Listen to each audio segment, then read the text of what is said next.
السلام عليكم بنات، كيف دايرين؟ لاباس عليكم؟ نتمنىكم تكونوا على خير وبخير. اليوم غادي نقدم لكم بيتزا سائله. غادي ندوزو في الاول العجين، ومن بعد غادي نوريكم الحشوات باش غادي نعمرها. اللي غادي نحتاجو ليها كاس نتاع العنبه نتاع الماء. دائما بكاس العنبه غادي نعبرو كيجي ساهل. كنديرو 2 كيسان نتاع العنبه نتاع الفرص الدقيق. كنحتاجو بيضه كامله. كنحتاجو 4 المعالق الزيت البلديه صغارين. كنحتاجو الخماره، معلقه صغيره د الخماره. كنحتاجو الزعتر شويه باش نسمو به، كيجي منسم والتنسيم كيبقى على حسب الذوق.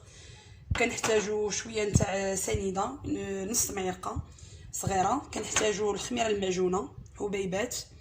كنحتاجو نص معلقه نتاع سنيده، عفوا نتاع الملحه. على بركه الله. دابا غادي نبداو بالدقيق ديالنا.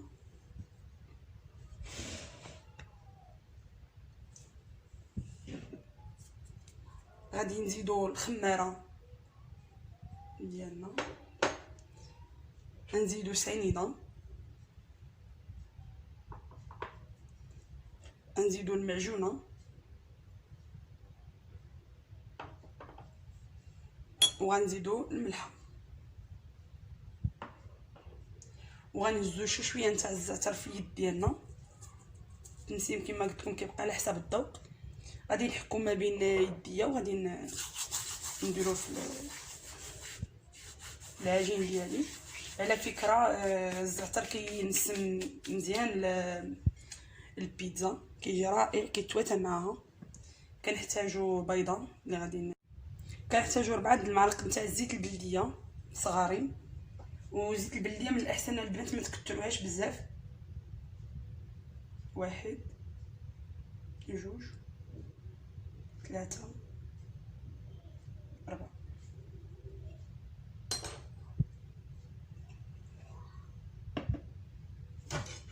دابا من بعد الفوي ديالنا غادي نديرو الماء، كاس ديال الماء، وغادي نخلطو الخليط ديالنا.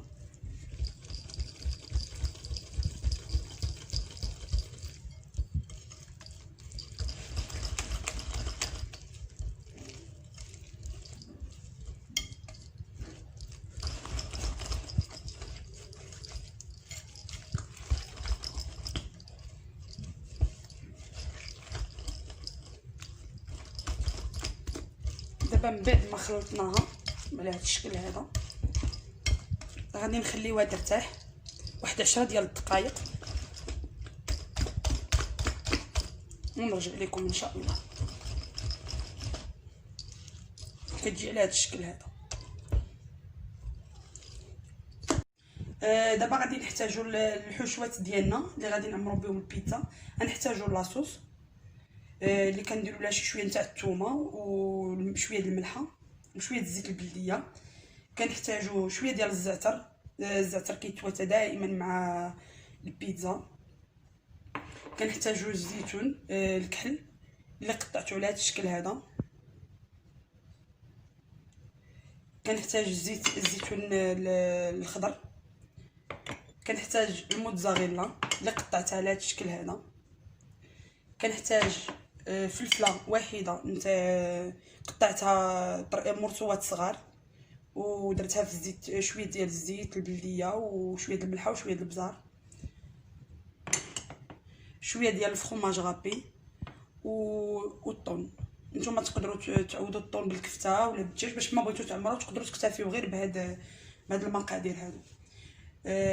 دابا على بركه الله غادي ندوزو للتعمر نتاع البيتزا ان شاء الله. من بعد ما خليت العجينه ديالي ارتاحت ليا على هذا الشكل هذا، ملي درتها في المقله، يعني كل واحد والمقله ديالو، تقدر تكون صغيره ماشي مشكل، تكون كبيره على حسب كل ذوق كل واحد كما كنقول لكم دائما. دابا من بعد ما وزعتها فوق المقلات ديالي، دابا غادي ندير لاصوص ديالي. غادي نوزع لاصوص ديالي. انا نظرا للوقت ما بغيتش نطول عليكم الفيديو. درت لاصوص، درت عفوا العجينه ديالي طلقتها هي الاولى، وعاد زدت عليها لاصوص. هكا. دابا غادي نوزعها على العجين ديالي من الفوق هكا. كتجي بنينه البنات، نتمنىكم تجربوها حتى كنوزعوها كامله. وهذه ساهله بلا دليك بلا حتى شي حاجه، يعني فرمشه عين كتوجد لك.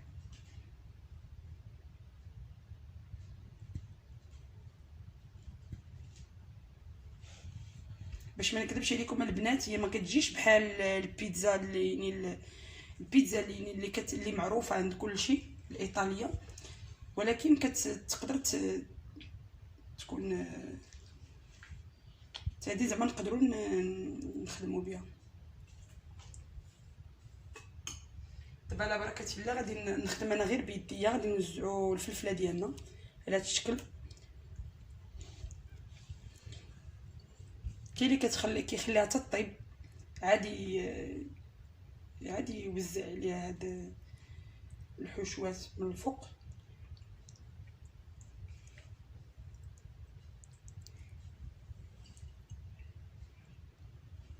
نحاول نوزعو في كامل البيتزا ديالنا على هذا الشكل هذا. ولا بقات لنا شي زيت حتى هي نزيدوها، كلها راه مزيانه. من بعد غادي نحطو الزيتون ديالنا الاسود اللي قطعته على جوج هكا، يعني بدون اللحوم بدون حتى شي حاجه.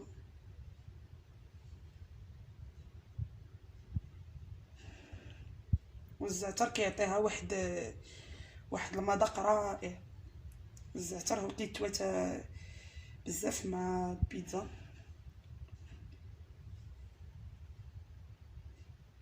اسمحوا لي البنات مشيت لي هكا.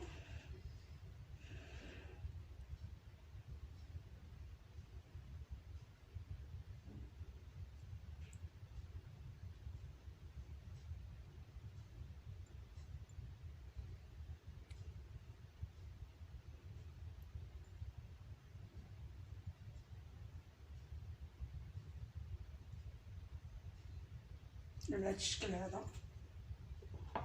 من بعد البنات نمسح يديا باش الزعتر نقدر نحكو ما تكونش يدي فازقه. غناخذوا شي شويه من الزعتر اللي بقى لنا قبيلات، غادي نحكو فوق هاد الحشوه ديالي على هذا الشكل. نحكوه مزيان على هذا الشكل هذا حتى كيولي غبره، وندردروه من الفوق تاع البيتزا ديالنا هاك على هذا الشكل هذا. دابا كنزيدو الفرomاج غابي على هذا الشكل.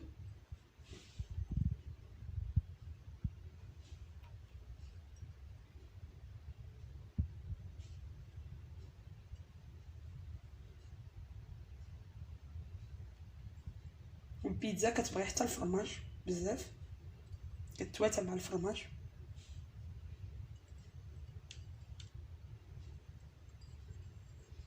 هذه اكتفيت نعمرها غير بالفلفله والفرماج غابي والزيتون الاسود على هذا الشكل هذا. دابا غادي ندوز باش نشعل عليها.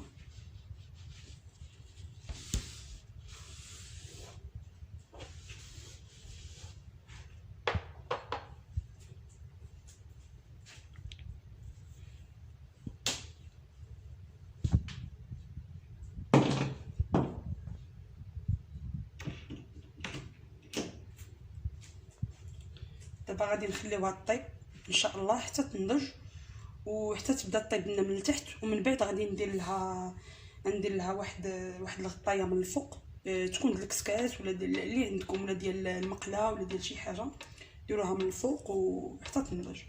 المهم نتوما غادي تشوفوا معنا الطريقه ان شاء الله. دابا غنتسناو حتى طيب ونرجع لكم ان شاء الله. دابا من بعد ما طبت لنا شي شويه من التحت بدات طيب، دابا غادي انا ما عنديش شي حاجه اللي تجي قدها، كندير عليها غير الطاجين. غنزيد عليها دابا الطاجين على هذا الشكل هذا. هذا الشيء غير باش يذوب لنا الفرماج، وفاش يذوب يعني بحال كترجع عليها السخونيه. فاش يذوب غادي نرجع لكم ان شاء الله. دابا غادي ندوزو دابا حيدنا البيتزا ديالنا الاولى، دابا غندوزو للبيتزا الثانيه. انا درت كما قلت لكم نظرا باش ما نضيعش، باش ما نطولش لكم فيديو، انا درت الحشوه ديالي في المقله على هذا الشكل هذا. انا غادي نوزع بعدا، نكبها ونوزعها.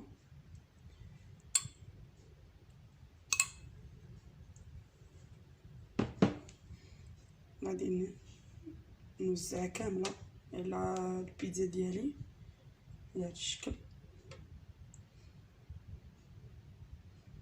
هذه البنات كيجيوكم جوج بيتزات يعني كبارين بهاد المقادير اللي عطيتكم تاع جوج كيسان ديال العنبه ديال الطحين او الدقيق،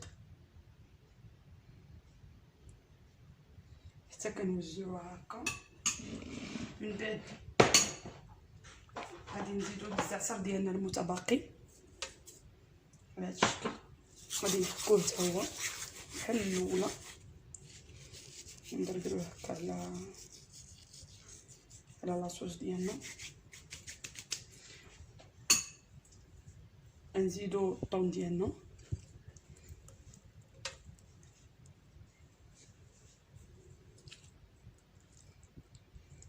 هكا على هذا الشكل هذا. نوزعوه كامل.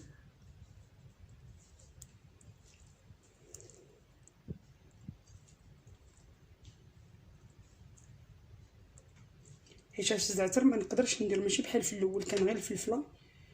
دابا عندنا الطون، بغيت نديرو هكا في لاصوص، ونحاولوا البلايص اللي ما عمرناش نعمروهم على هذا الشكل هذا.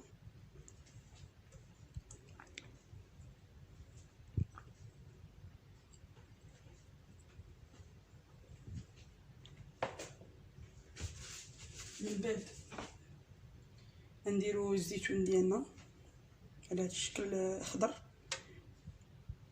هذا فقط للتغيير، بغيت ندير عاوتاني زيتون خضر والاخرى درت فيها الزيتون كحل.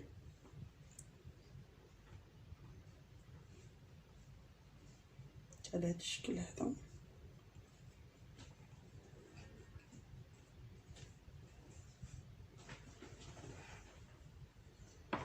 دابا من بعد غادي نوزعوا الموتزاريلا ديالنا اللي قطعناها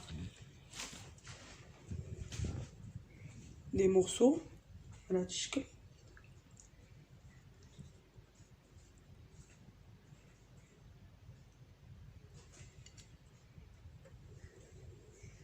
هكا على هذا الشكل هذا.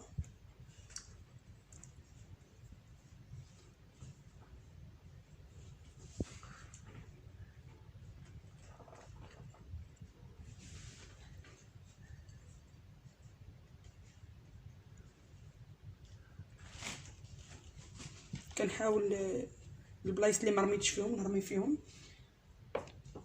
دابا غادي نكتفي بهذا الشيء هذا، هاد الحشوه هذه. دابا غادي ندوز نطيبها، نشعل عليها ونرجع لكم ان شاء الله مع الشكل النهائي فاش طيب. ومن بعد قبل البنات ما طيب حتى تبدا طيب لي غير واحد شويه، كما قلت لكم غنزيد عليها، غنغطيها بالطاجين ديالي بحال هكا باش فقط يذوب ليا هذاك تذوب ليا الموتزاريلا ديالي وصافي. وما العجينه كتكون طايبه، ونتلاقاو ان شاء الله بالشكل النهائي. هما البيتزا البنات بعد ما وجدوا ليا كيجيو على هذا الشكل هذا. نوريكم هذه ديال الزيتون الكحل كي كتجي كتشهي ولذيذه، وجربوها على حسابي وسهله المقادير. وهذه نتاع الموتزاريلا اللي اكتفيت غير بالموتزاريلا والطون، كتجي على هذا الشكل هذا، كتجي في المنظر ديالها بنينه وحتى شكلا ومذاقا. غادي نقطع لكم واحد الطرف باش تشوفوا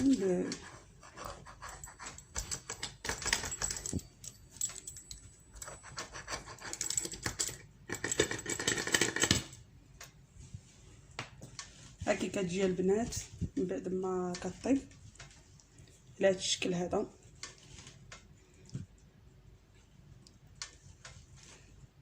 من التحت كي كتجي يعني طايبه هكا. تاكلوها بالصحه والراحه ان شاء الله، ونتمنى تعجبكم وتنال الاعجاب ديالكم. نوريكم حتى من هذه ديال الزيتون الكحل.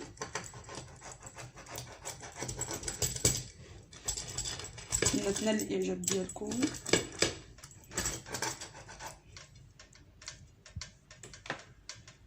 ديال الزيتون الكحل كتجي على هذا الشكل هذا، كتجي طايبه يعني من التحت، وكتجي حتى هي على هذا الشكل هذا.